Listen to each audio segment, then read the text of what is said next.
दिनांक 4 एप्रिलला एक दिव्यांग जोडपे शेगाव रेल्वे स्टेशनला आले होते. त्यांच्याजवळच बसलेल्या एका दुसऱ्या दिव्यांग व्यक्तीने त्यांची बॅग चुकीने आपल्यासोबत घेऊन गेला.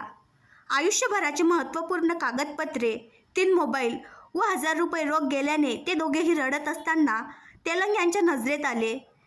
तेलंग यांनी विचारपूस केली असता सर्व हकीकत त्यांना माहिती पडली.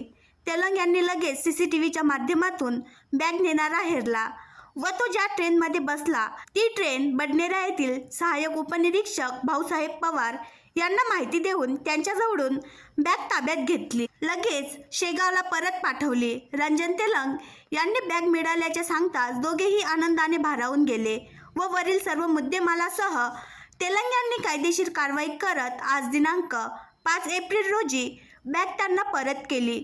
रंजन तेलंग यांच्या कामगिरीने स्टेशनवरील यात्रेकरू सुद्धा भावुक झाले. आणखी नवीन व्हिडिओ पाहण्यासाठी आमच्या देशमुख एक्सप्रेस न्यूज चॅनलला सबस्क्राईब करा, लाईक करा आणि शेअर करा.